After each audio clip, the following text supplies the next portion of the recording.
Howdy folks, Doc here with Last Best Tool. And today I want to continue some of the pawn shop shopping tips that I started a little bit ago. And this one has to do with buying power tools or battery powered tools at pawn shops. I've learned a few things, sometimes the hard way over time. And here's a couple of the things that I do. First of all, you may or may not be able to test the tools. I've run into a lot of tools that the batteries were not available. I tend to stick with the Milwaukee. I did do a little bit of DeWalt, but I don't go anywhere else unless it's a specialty tool. But one thing I'll notice right away is whether or not this is a brushless tool or one of the older ones, because that makes a big difference, both in its value and whether or not it's got a problem. So here I've got an old brushless drill. Another thing is to look up the number. You can see that it tells you what this thing is here, and then it also has, this is a 2410-20, and what that tells you is, or what it does is it gives you a number that you can look up, because Milwaukee might make a cheap version and more expensive version. And their fuel versions are generally their more expensive ones, but sometimes they have both. And if they have both a fuel version and a non-fuel, or a brushless and a non-brushless at the same time, there could be $100 difference between the two tools. And you have to know what you're doing, because the pawn shop person might have just thrown this into a Google search or something, found a drill that looked like it, and then they price it accordingly. Another thing to look at is whether or not things are made of plastic. And sometimes the difference, and I noticed that with DeWalt's, they might have plastic chucks versus metal chucks. So there are different versions of similar looking tools. And so you have to be careful if you don't have a retail price to compare it to. Another thing, and this is what I recommend, if you can, with your battery, you can test the things out, both directions, listen for any noises, try it across speeds, and then this is what I recommend. Hold it for about 10 seconds. You know, that's 1, 2, 3. You can see the sparking in there. 4, 5, 6, 7, 8, 9, 10. And then sniff it, smell it. See if you can smell any electrical burning smells. You might get a little bit off of the brush motors, but you shouldn't really get anything off of a solid, good working brush motor or brushless motor. Just let it run for a little bit.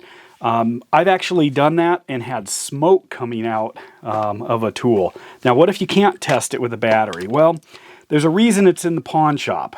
And it might just be somebody needed some money, but maybe it's acting up. This one acts up sometimes. I don't know if I can. I've been working on it. But sometimes the Milwaukees are notorious for having this switch here. The little, there's like two little copper pieces that touch each other. There it went.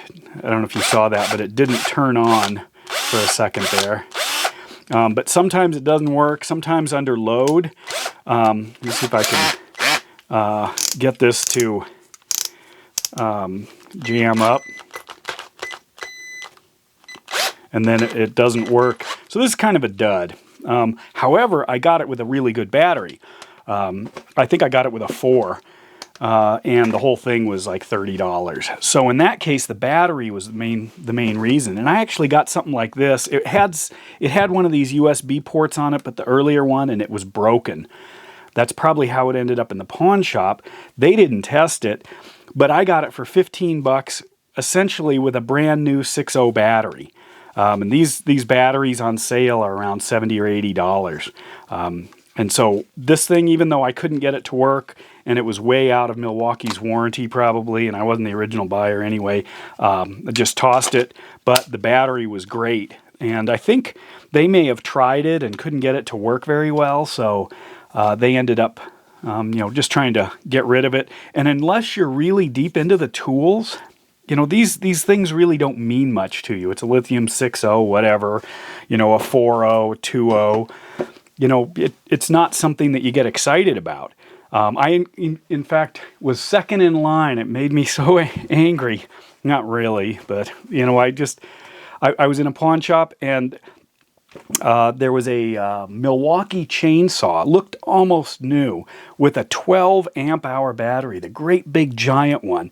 And they wanted something like $250 for the battery and the saw. The saw alone was selling for, almost $300, I think, at that time.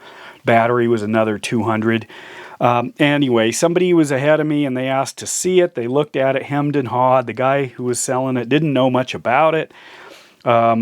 I think it was like $250. The customer offered him like $150. I think they settled on $175 for a near brand new chainsaw with a $200 12 amp battery. And it's like, oh, well, stuff happens. I've got plenty of tools. But anyway, the other thing that I look for is wear spots. And sometimes that can be, a little bit hidden if it's been damaged, dropped without a battery. Any damage or straightening of the pins inside there, any damage around the trigger mechanism, especially around the head. Sometimes you'll see scoring. That's kind of natural, because these are pretty wide. So if you're up against something, it's really easy to grind the paint off of the front of the chuck there. But you're just feeling around, looking, anything unusual, any clicks or snaps or pops that just don't quite feel right. Now, sometimes, and that's like, let's say I ran into this thing. It's got a decent battery.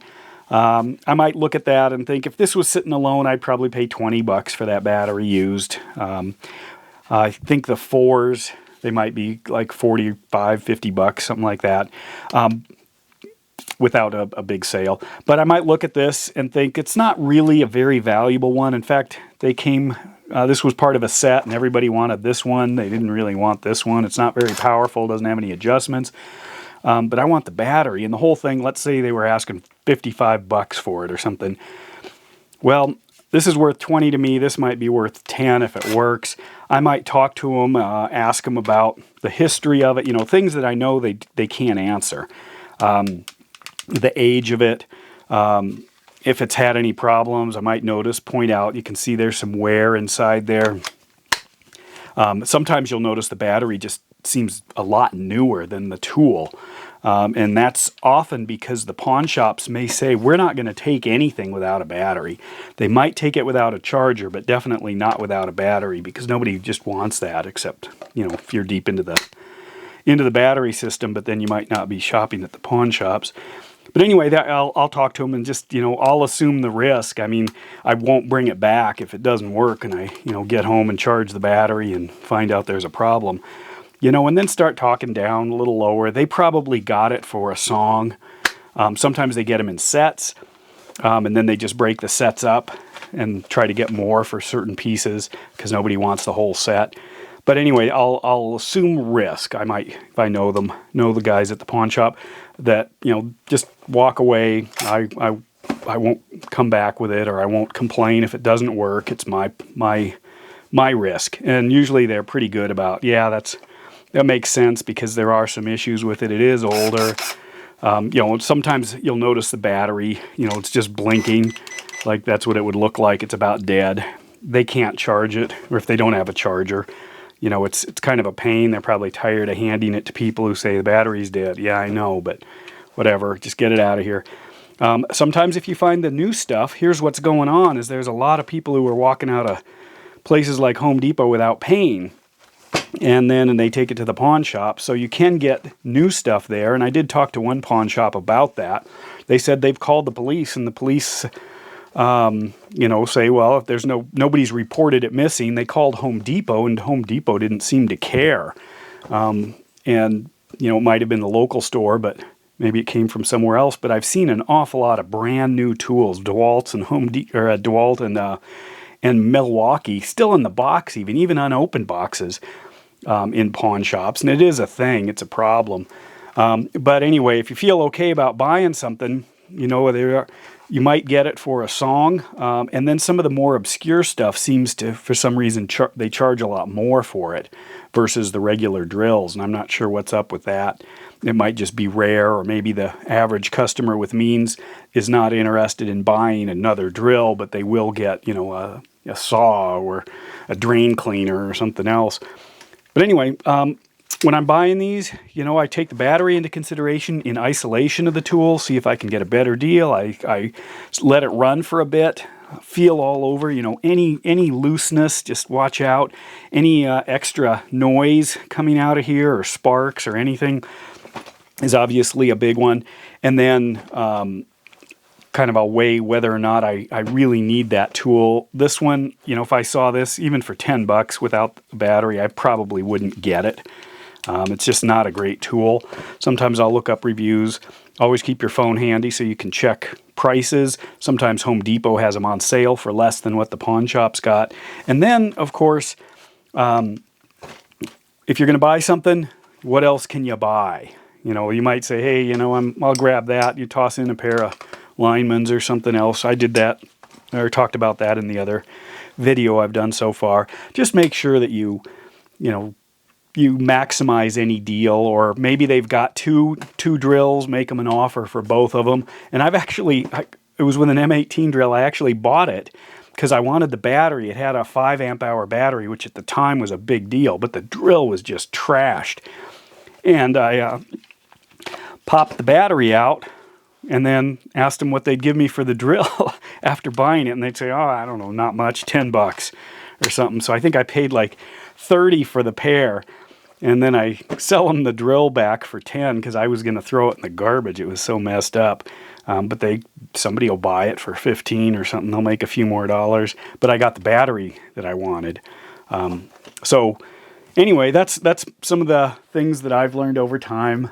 If you've got any particular techniques or stories you want to share, please.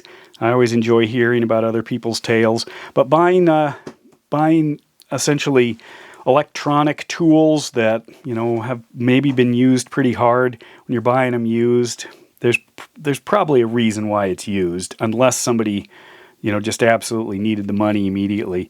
A lot of people will pawn their tools and then they'll get them back. That's sort of how the system was designed to work. If you do see them in the case, that means either the pawn fell through or somebody just sold it to the store. If they sold it to the store, they probably sold it to them for really cheap. And of course, keep your tools locked up, because there are stories of people who get their tools stolen and they go right to the pawn shop and there's everything sitting in the case. Anyway, let me know your tales. And with that, Doc out.